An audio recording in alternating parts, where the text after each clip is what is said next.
Здравствуйте, дорогие друзья! Я рада вас приветствовать на моем канале. Сегодня в данном видео я поделюсь с вами рецептом идеальной просто карамели, которая не засахаривается, которая получается с первого раза, если правильно соблюдать все те рекомендации, которые я буду подробно сейчас давать вам в видео. Карамель изумительно вкусная, получается со вкусом уже именно профессионально приготовленной карамели. Карамель это не расслаивается, не кристаллизуется. Эта карамель идеально подходит для начинки тортов, пирожных и капкейков. И готовится она очень просто и очень быстро. Главное здесь знать пропорции и принцип, как ее готовить. Итак, здесь у меня на плите 170 мл сливок, 30% жирности. Добавляю сейчас к сливкам 1/4 чайной ложки мелкой соли и довожу все это до кипения. Но сливки я не кипячу, просто довела до кипения и снимаю с огня.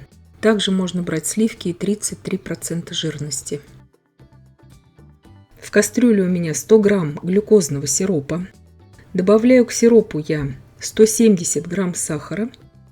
И жду, пока сироп сейчас закроет полностью все дно кастрюли.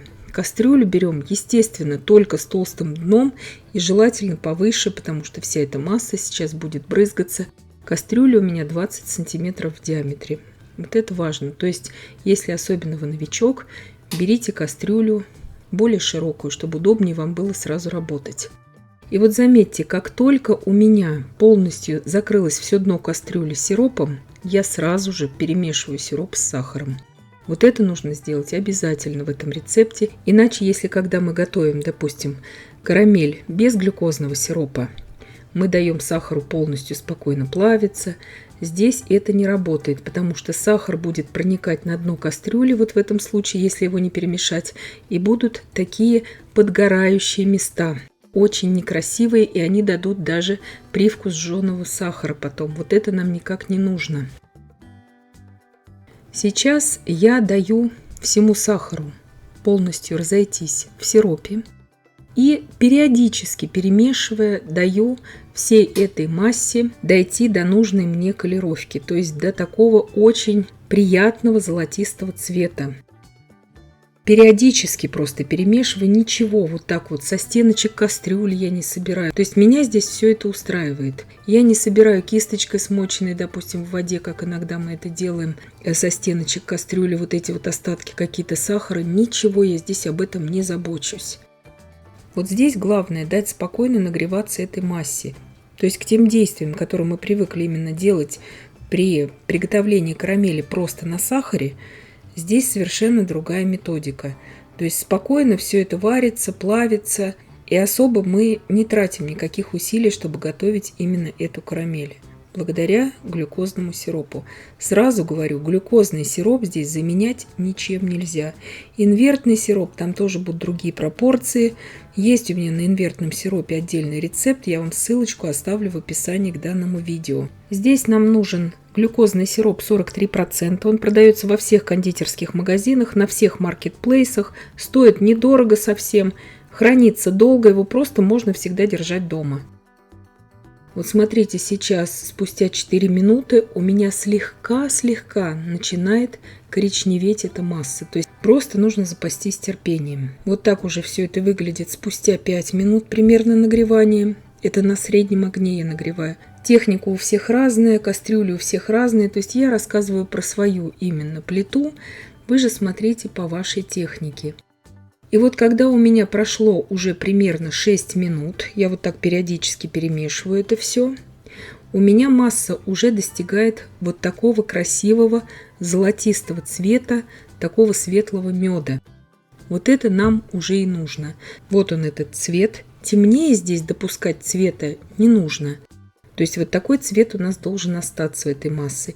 И сейчас я уже могу вводить размягченное сливочное масло. На эту пропорцию я беру 50 грамм размягченного сливочного масла и сразу ввожу это размягченное сливочное масло в кастрюлю. Почему мы не берем холодное? Просто чтобы не было вот такой бурной реакции, чтобы все это потом не брызгалось. Но растопленное тоже не берем. Берем вот именно как я вам показываю. Все это я сейчас перемешиваю до однородности, насколько это можно перемешать. Если вы новичок, можно сдвинуть это все просто в сторонку, перемешать без огня и потом опять поставить это на огонь. И сейчас, когда масло полностью перемешалось, маленькими порциями я ввожу туда все горячие сливки, но маленькими порциями. Я ввожу это прям вот не снимая с огня, потому что у меня уже огромный опыт. Если же вы новичок, снимите спокойно эту кастрюлю с огня, перемешайте, добавьте все эти сливки туда и потом верните все это на огонь и доведите до 108 градусов Цельсия. Естественно, масса будет очень сильно пениться. Все это будет очень сильно брызгаться, поэтому работать здесь нужно очень аккуратно. Но все это работает, и все у вас получится. Видите, я вот сняла, показываю вам, что и так можно, и так можно. Если есть опыт, можно смело все делать прямо на огне. Но вот так вот можно тоже, то есть снять с огня и перемешивать без огня.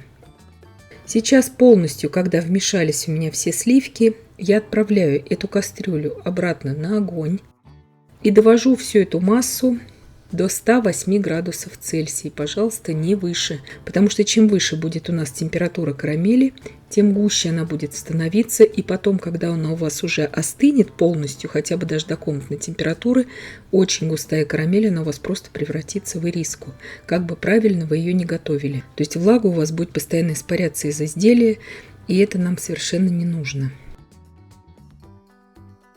Сейчас я довожу всю эту карамель до 108 градусов Цельсия и сразу же снимаю ее с огня. Она будет активно у нас кипеть. Снимаем с огня. Ничего больше не ждем здесь. Для вас я показываю, как это перелить именно на сито. То есть, чтобы вы посмотрели, что действительно ни малейших кристаллов сахара у нас в карамели не осталось. То есть, она абсолютно не засахаривается, эта карамель. И сито также поможет здесь избавиться от лишних пузырьков воздуха. Кастрюля, смотрите, абсолютно вся чистейшая, дно у кастрюли, то есть ничего здесь не подгорает.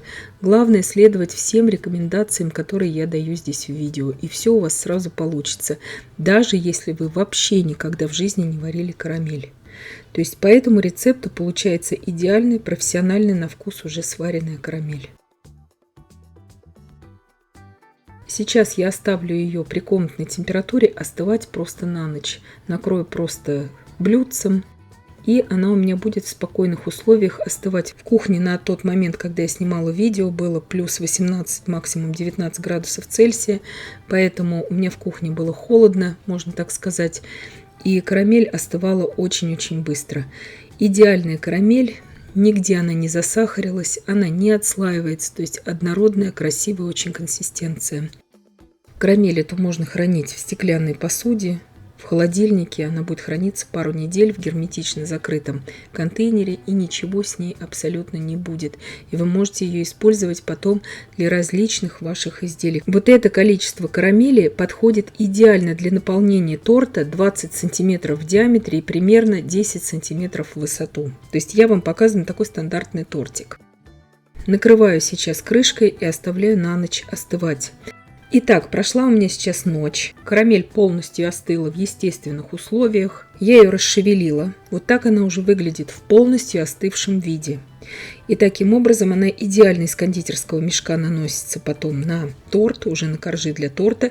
Естественно, я надеюсь, что вы знаете, что любая карамельная начинка требует как бы бортика в начинке торта. То есть просто ее оставлять в свободном плавании, так сказать, на корже нельзя. Ее обязательно нужно укрепить каким-то бортиком из плотного крема. Это очень важно для любой карамели, чтобы она у вас просто не вытекала потом при сборке торта. Это если вы новичок, если вы этого не знаете. Это я вам показываю идеальную пропорцию на начинку именно для тортов, для капкейков, для пирожных. Если вам нужна более жидкая карамель, чтобы просто полить блинчики или еще какие-то свои домашние, допустим, кондитерские изделия, пирог какой-то, тогда можно смело здесь на эту же пропорцию продуктов брать до 250 мл сливок. И тогда уже в остывшем виде у вас карамель будет просто более жидкая. Вот это тоже очень важно.